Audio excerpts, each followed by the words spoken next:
de True Africa. Eu sou Nekane Othamith e este é o Limitless. Neste episódio falamos de criatividade no Quênia.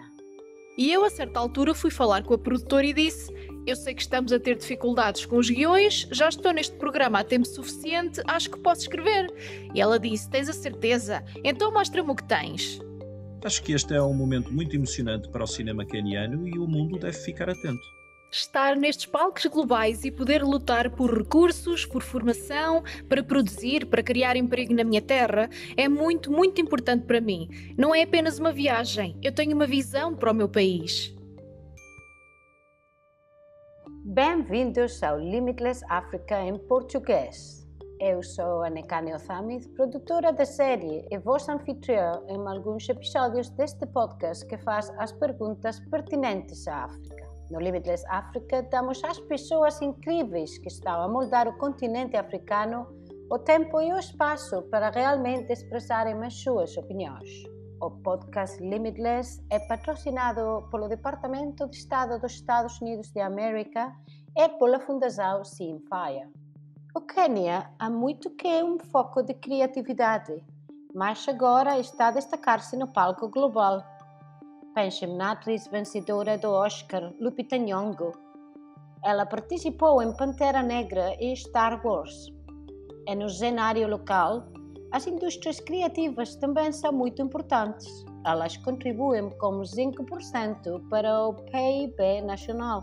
Neste episódio de Limitless Africa, quis celebrar alguns dos talentos locais que estão a levar a bandeira da indústria cinematográfica queniana. Kate Kamau é um nome conhecido em todo o Quênia. Ela é uma atriz premiada. O seu filme Nafsi está atualmente disponível na Netflix. Ela foi convidada para fazer parte da comitiva da visita do estado do presidente William Ruto à Casa Branca. É um longo caminho para uma rapariga do campo do Vale do Rift.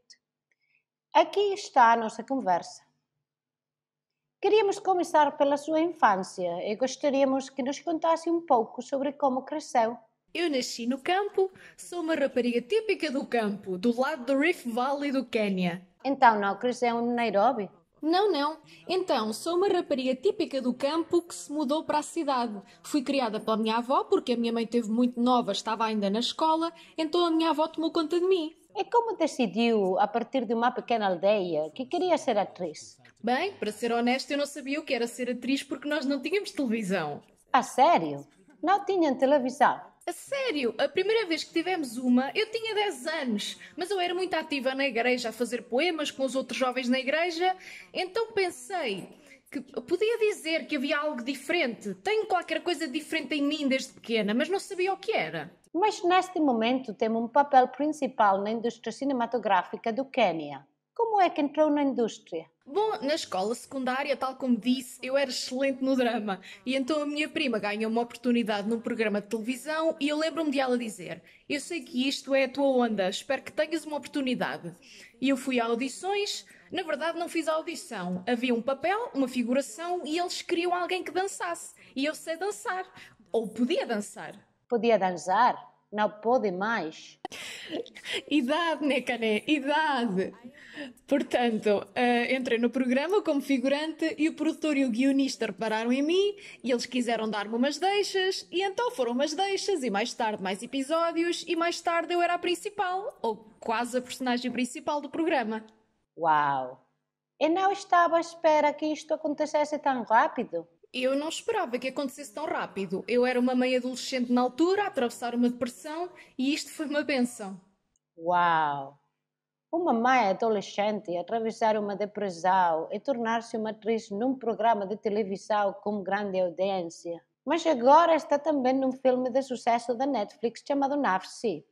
Quer falar-nos disso e de como aconteceu? É uma história sobre barriga de aluguer, que é um assunto muito controverso em África. Então a história é muito relevante em termos de educar as massas sobre o que é barriga de aluguer e também fazer pressão por leis, para que haja leis apropriadas em relação à barriga de aluguer.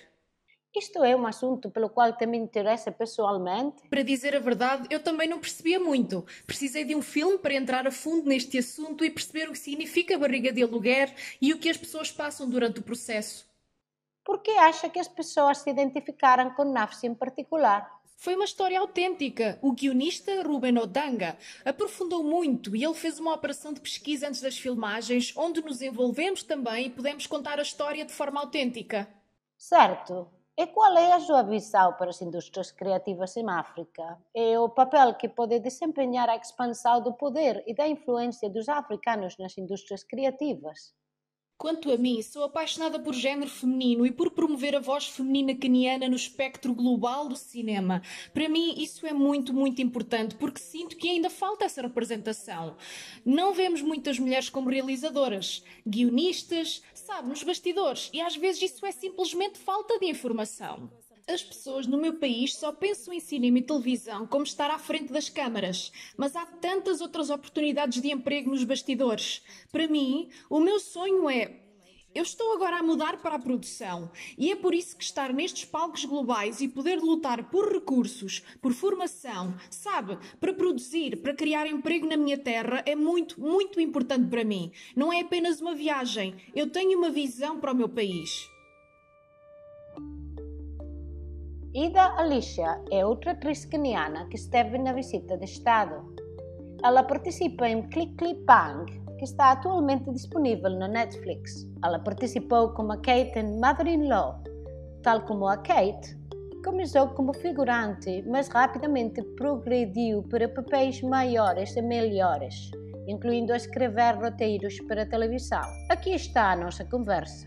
Ida Alicia, é um prazer tê-la no nosso podcast sobre África. Obrigada por me receberem, é uma honra. Bom, uma das razões pelas quais deveríamos falar consigo é porque trabalhou com a Kate Kamau numa série de televisão no passado. Conte-nos sobre isso e como aconteceu. Bem, ela é na verdade a minha melhor amiga. Nós conhecemos no trabalho e esse foi o programa de que estava a falar.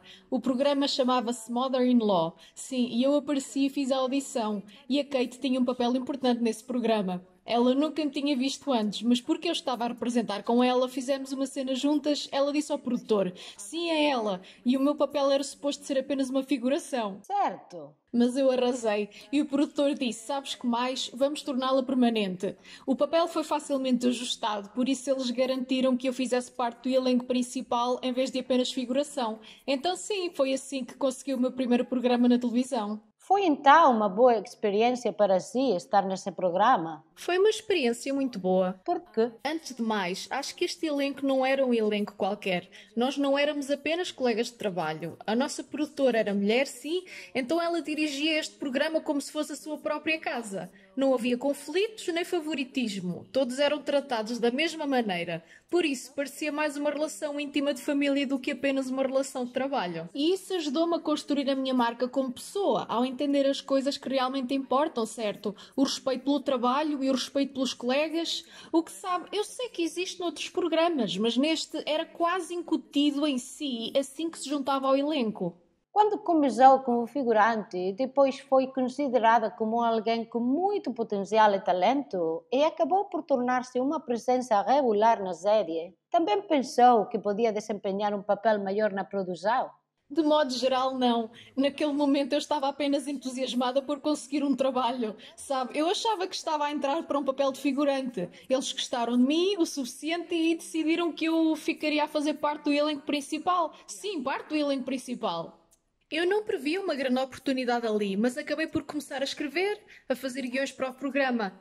Aconteceu que os guionistas que tínhamos na altura estavam a desistir e a entrar em burnout, passámos a ter apenas um guionista a escrever para o programa. E eu, a certa altura, fui falar com a produtora e disse: eu sei que estamos a ter dificuldades com os guiões, já estou neste programa há tempo suficiente, acho que posso escrever. E ela disse: tens a certeza? Então mostra-me o que tens. E então eu escrevi um guião, tinha uma segunda parte, mas nem achei importante terminar a parte 2 porque era um guião experimental, eu não sabia se ela ia gostar. Mas gostou. Ela disse: ok, Aida, vamos filmar isto na quinta-feira, onde está a parte 2? E o resto é história. E por fim, vamos falar com Ruben Odanga, o diretor do filme Nafsi. Ele é um talentoso realizador e fundador da Voltan Productions Limited. Ruben Odanga, bem-vindo a Limitless Africa em português. Obrigado por me receber. Sou um cineasta que vive em Nairobi, no Quênia. As minhas aspirações são criar conteúdos locais que tenham repercussões junto de muitos quenianos e africanos orientais e conteúdos locais que viajem para o resto do mundo. Ao fazer isso, também espero criar um espaço maior para pessoas criativas, onde se possa gerar empregos e mentoria para eles mesmos. Mentoria é algo que fazemos. Continuar a orientar os criativos emergentes para que possamos construir uma indústria cinematográfica, criativa e artística sustentável. Uma das razões por que queremos falar consigo é porque queremos ouvir sobre Nafsi. Vejo pôsteres atrás de si neste momento, os ouvintes não podem ver, mas eu posso. Eu vejo Nira, eu vejo Selena, todos estes filmes, eu suponho.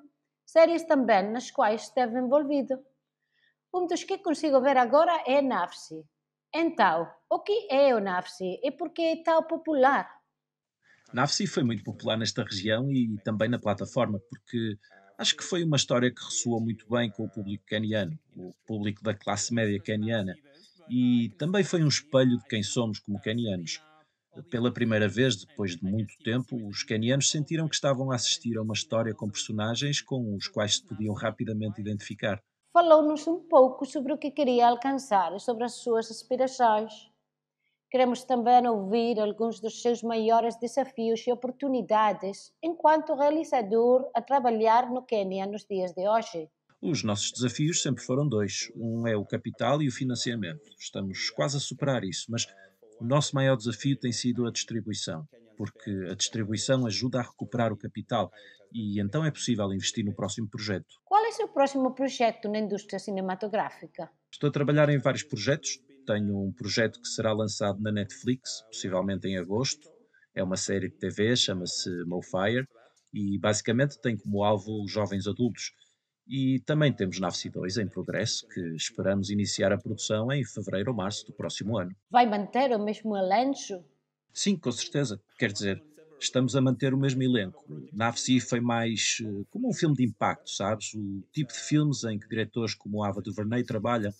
Então quero continuar com a história e explorar um pouco mais alguns dos temas que começamos a explorar, um pouco mais a fundo e com sorte encontrar um significado, uma conclusão sobre alguns desses tópicos. Então, certamente, continuar a trabalhar com a Kate e estamos a trabalhar com a Mumbi Maina e estamos empolgados com o que está para vir. Mencionou Ava DuVernay. E isso fez-me pensar que pode estar a ponderar uma colaboração com os Estados Unidos, ou Hollywood, ou americanos. Isto é algo sobre o qual esteja a pensar? Atualmente, como empresa e como indivíduo, estamos a olhar para a África Ocidental. Estamos a colaborar com alguns dos nossos amigos. Existem algumas coisas, não posso mencioná-las, mas com certeza estamos a conversar com outros diretores. Pude visitar o Kunle Afolayan no seu set quando ele estava a filmar o Anikulapo, Rise of the Spectre. Também estamos em conversações com alguns amigos na África do Sul. Então, estamos numa fase onde procuramos realmente projetos de colaboração e espaços para criar mais conteúdo local que ainda possa percorrer o mundo.